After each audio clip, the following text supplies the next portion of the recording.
applying for a job because a lot of my friends use it, and I don't really know how to use it. I don't know if that's really a benefit or not. So I'm just going to do a brief intro, then I'll repeat back what I understand your question is, okay? So since I'm recording, I'm doing it, I just want to do an intro and say, I'm Jeff Altman, and welcome to No BS Job Search Advice, a blab that I'm doing about job hunting. And I've got my first guest here, Scott McDougall, who basically asked, is LinkedIn worthwhile, and how does it work? What kind of work do you do? Let me start by asking that. I work in sales. I sell POS systems for the restaurants, for their register, their cash registers, like IT stuff. Gotcha.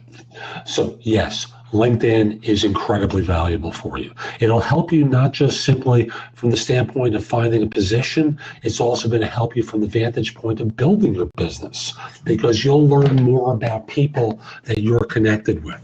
So I'm going to put my link in the show notes, along the sidebar here, so you can connect with me. Okay. And my thought is, you want to get connected to as many people with lots of connections as you can. Because in the LinkedIn universe, you're able to see more if you're connected to more. And that can include connected to people who have more connections than you. Oh, okay.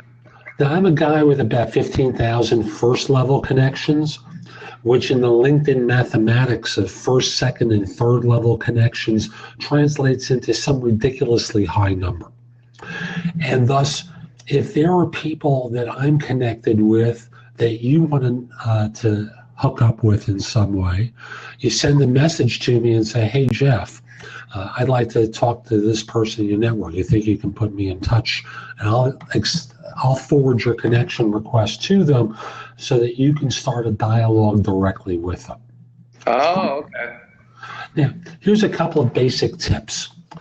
And I haven't seen your LinkedIn profile, so I have no idea what it looks like, but judging by the question, I'll say it's probably pretty basic, right? Yeah. So what I suggest you do is to get, number one, a great picture of yourself on your profile. Great professional picture. Don't think of it like Facebook. Think of a great professional picture. Number two is that line underneath your name. A great line there would talk about, exceptional salesperson who's hit more than 150% of quota for 5 years running. That motivates people to reach out to you, right? Okay. Now, when most job hunters are looking for work, they think about writing a resume. That's great. And resumes are for when you're the hunter. LinkedIn is for when you want to be hunted. Oh, kind of like a date. Right. So think of it as, if you want people to reach to you, you create a LinkedIn profile that's really keyword rich, like for the things that people would look for in someone like you.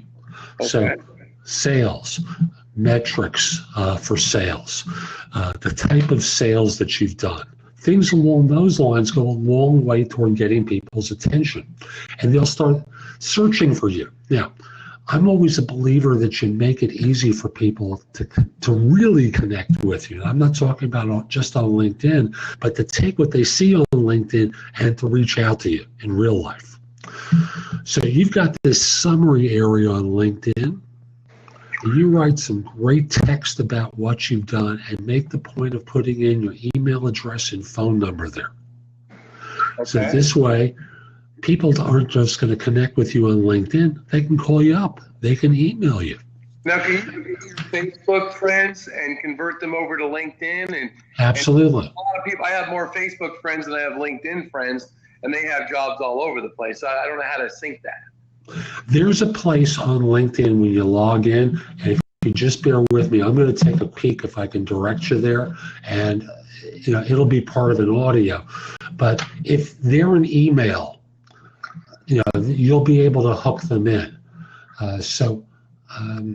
Connections, add connections. So when you get to LinkedIn, okay, there's along the top what I'll call a black ribbon. and you'll see the word connections up there. Then you use a drop down and go to add connections. Now, if these friends of yours from Facebook are on LinkedIn and you have them an email, so if you've got a Gmail account, if you've got a Hotmail account, if you've got some sort of nice generic email address, LinkedIn will send invitations to them to connect with them. Okay. So again, the connections ribbon across the top, drop down, add connections, and you just give them your email address and password, and they'll start pulling these people in, and you'll beef up your numbers a lot. That's safe, though? That's okay? Excuse me? That's safe? That's okay? To do the password thing? Yep. Okay. Yeah. Now, what other questions can I answer for you about LinkedIn? Let's see. So now the resumes and stuff like that, do I just put my full resume on LinkedIn, or do I just kind of look at somebody else's and kind of get some tips from that, or what do you think? I think the number one thing you think of is if someone was looking for someone like you, what would they want to find on your profile that would make them want to reach out to you? Okay. Sure.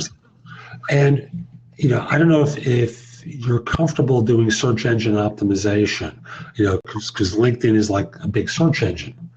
They put the stuff on Google. They reach out to folks. It's a nice way to broaden your capabilities and your exposure. Okay. But if you're not comfortable doing that, copy and paste the sections of your resume that correlate to the employer. So let's say you work for an ABC company right now. You put the text underneath ABC company and the dates that you work for them, and suddenly you have a big section of your profile filled out already from your resume. And you might want to add some more in there so that this way you have a way of, again, the more you put in there within the space LinkedIn gives you, the more likely it is you're going to pull people. Now, is there a way to, if you're on LinkedIn, can you post your resume out there, but you don't want your current job to find out about that you're applying for other jobs? Is there a way to do that or not? Well, applying for other jobs, you don't have to apply through LinkedIn.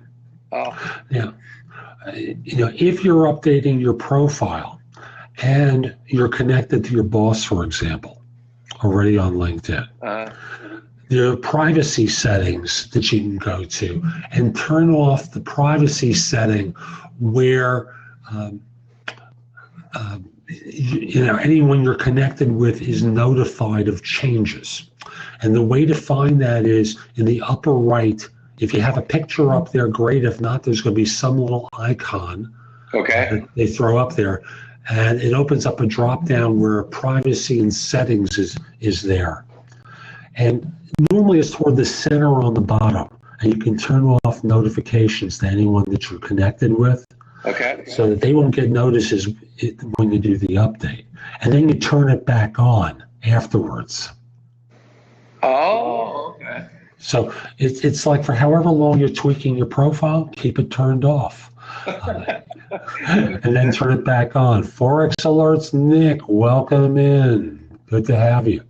We're talking about LinkedIn with someone who, I don't think it's unfair to say, Scott, you haven't done a lot with it up until this point, but now it's time. And as a sales guy, from a business development standpoint, it's a great tool to build your network, so you have people to sell to. So get out there and start using it that way, and start searching for people at potential clients that you might want to connect with to help build your business. Very cool. Well, I appreciate your time, Jeff. I got to get going this morning, but I thank you for your advice. That's very helpful. You're welcome. Hope you have a great day. You too, Jeff.